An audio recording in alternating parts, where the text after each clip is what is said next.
Everybody smile. 1, 2, 3, 4. And then myself. I'm holding the camera, I promise. I'm also here. And action. Okay. Imagine if you can, a one-stop shop for all your music. It has everything you could ever want. This place used to be called a record store, where you could go and find new artists and discover them and buy their albums. Now, the record store, you knew that the artist was getting paid because they physically had to buy the record. And in turn, you knew that they were getting the money that they were owed. Today, we can do that in our hands and in our pockets. We have our devices, our smart devices, and streaming services like Spotify that allow us to find these artists, and we no longer have to pay for the whole album. We can pay for a song. I remember buying albums that I only listened to 3 songs. And so this is a great service that has come about because of the internet. I've always been curious of how these services paid their artists, though. A few years ago, I decided to try and start a radio station, but these hurdles of paying the artists was something that I couldn't get over, like these services did. So I wanted to learn more about it, and learn more how they do pay the artists and how the labels get paid also. When it comes to making music, as we know, it takes a lot of work, and it's an art. And those who do make it wanna be paid for what they're owed. According to Nick Wells, he's an artist. Excuse me. He's a reporter from MSNBC. He's done research on this topic, and I want to quote what he says. Spotify pays between 0.006 and 0.0084 per stream. That's sorry. But if people, so the way that artists make money by streaming is if the more times you stream a song, the more money an artist makes. So the difference between buying and streaming is when you buy the song, you have it for your device. It's on your device. You have it. It's a one-time fee. But every time you stream, the artist gets more money because of the way that's built into it. But what I've learned is that these services, Spotify, Pandora, Apple Music, and all these streaming services, they set their rate. So these rates are set by them.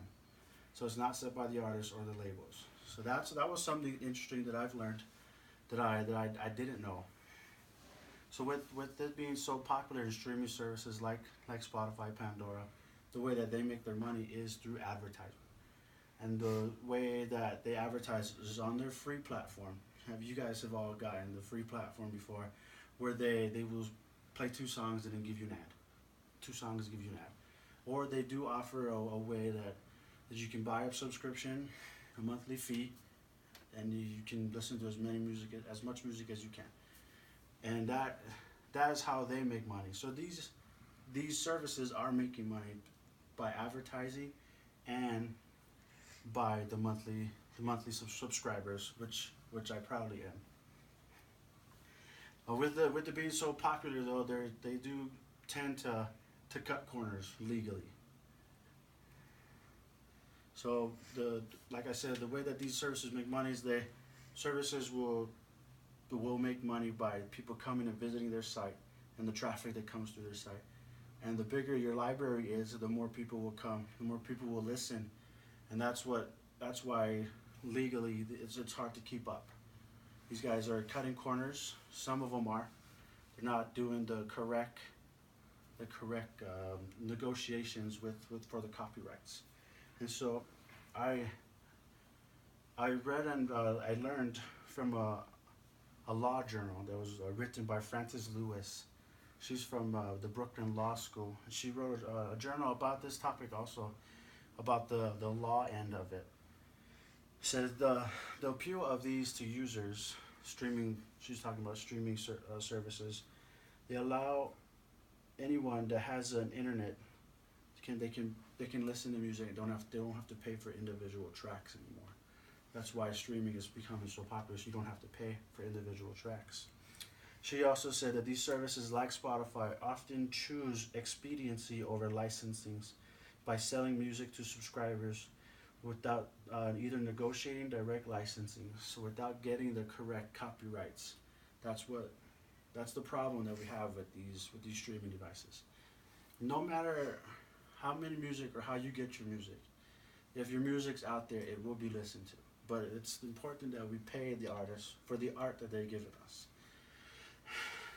These are just a few of my bands that I like: Prince, Culture Crew, Bob Marley. But these are just the albums that you can find on any of these things.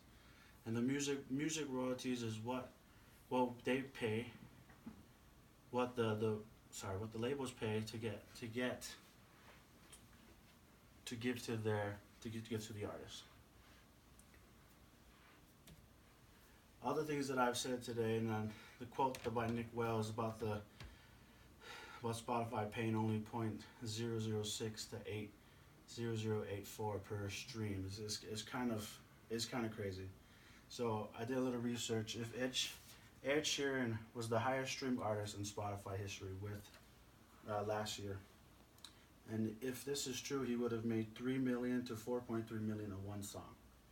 So it's great. This is a great system if you're like Ed Sheeran, if you're popular and discovered already. But for those who aren't, those who are just trying to do their thing, this is hard to do. If these streaming services can set their prices, I argue that the artists can set their own price, and that they should be able to tell what they want to be paid for what they think their art is worth. And I know that this can be changed. The shortcuts are there, but we need to try to help the artists and make it fair amongst everybody.